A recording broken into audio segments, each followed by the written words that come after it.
বন্ধুরা, বাংলাদেশ ভারত উত্তেজনা দিনকে দিন বেড়ে চলেছে।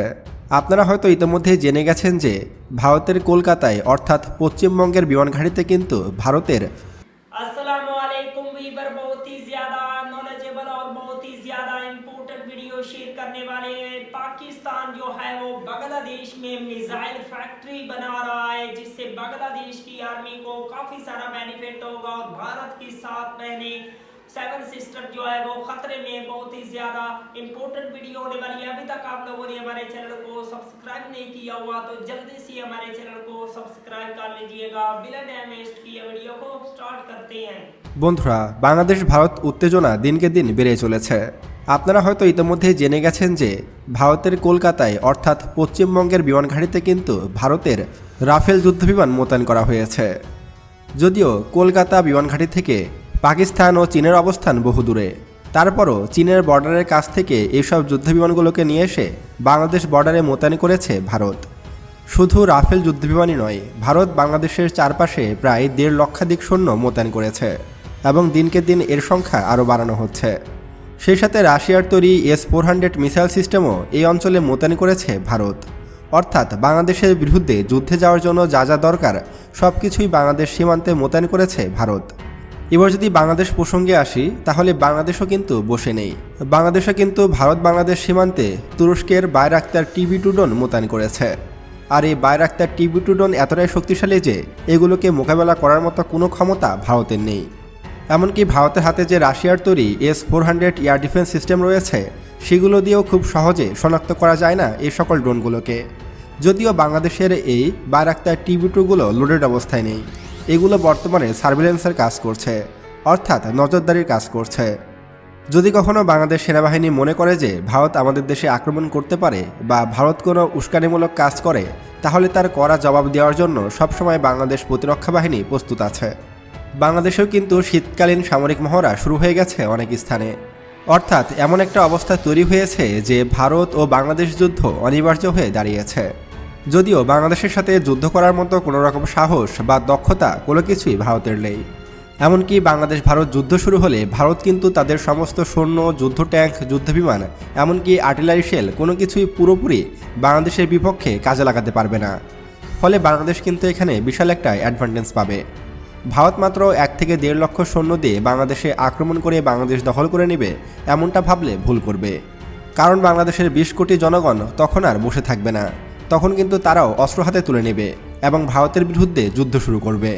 এবং বাংলাদেশের পাশে রয়েছে পাকিস্তানের মতো বড় ভাই ও চীনের মতো বন্ধুপ্রিয় দেশ। পাকিস্তান ইতিমধ্যে আমাদেরকে ব্যালিস্টিক মিসাইল তৈরিতে সহায়তা করছে। বাংলাদেশের গাজীপুরে মিসাইল ফ্যাক্টরি তৈরি করতে যাচ্ছে বাংলাদেশ সেনাবাহিনী, আর সেখানে সাহায্য করবে পাকিস্তান। পাকিস্তান থেকে ইতিমধ্যেই কিছু সংখ্যক বিজ্ঞানী বাংলাদেশে আসবে এবং তারা বাংলাদেশে মিসাইল তৈরির কারখানা স্থাপন করবে। তবে এখন প্রশ্ন হলো যে বাংলাদেশ কী ধরনের এবং কোন রেঞ্জের মিসাইল তৈরি করবে। আমার যতটুকু ধারণা রয়েছে ততটুকু দিয়ে আমি বলতে পারি যে পাকিস্তান হয়তো বাংলাদেশকে শাহিন-1 অথবা শাহিন-2 এর প্রযুক্তি দিতে পারে, আর সেগুলোই বাংলাদেশে তৈরি হতে পারে। আর পাকিস্তানকে বলা হয় মুসলিম বিশ্বের মিসাইল ভান্ডার। পাকিস্তানের হাতেই মুসলিম বিশ্বের সবচেয়ে শক্তিশালী মিসাইলগুলো রয়েছে, যার মধ্যে রয়েছে শাহিন-1, শাহিন-2 এর মতো মিসাইল। আর এগুলোর প্রযুক্তি কিন্তু বাংলাদেশকে দিতে পারে পাকিস্তান। আর বাংলাদেশে যদি শাহিন-1 মতো ব্যালিস্টিক মিসাইল তৈরি হয়, তাহলে তার রেঞ্জ হবে কমপক্ষে 750 থেকে 1000 কিলোমিটার। আর যদি পাকিস্তান আমাদেরকে শাহিন-2 এর প্রযুক্তি দেয়, তাহলে তার রেঞ্জ হবে 1500 থেকে 2000 কিলোমিটার।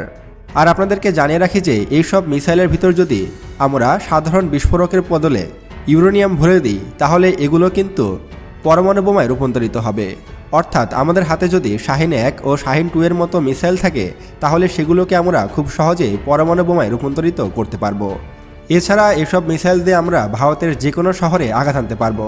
এমনকি ভারতের রাজধানী নয়াদিল্লিতেও আমরা আঘাত আনতে সক্ষম হব।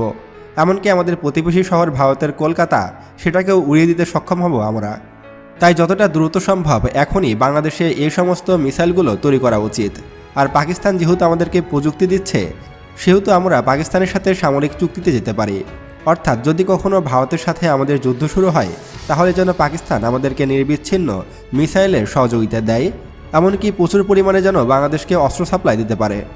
এরকম কোনো একটা ডিল করা উচিত আমাদের পাকিস্তানের সাথে। এছাড়া কিন্তু চাইলে আমরা পাকিস্তানের সাথে পরমাণু চুক্তিও করতে পারি।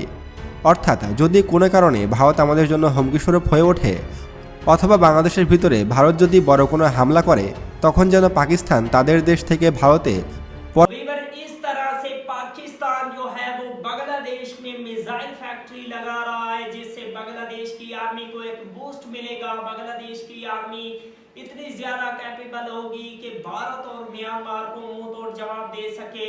पाकिस्तान के इस फैसले से बांग्लादेश की आर्मी को काफी सारा बेनिफिट होगा और भारत की जो 7 सिस्टर हैं उनको बहुत ही ज्यादा खतरा है।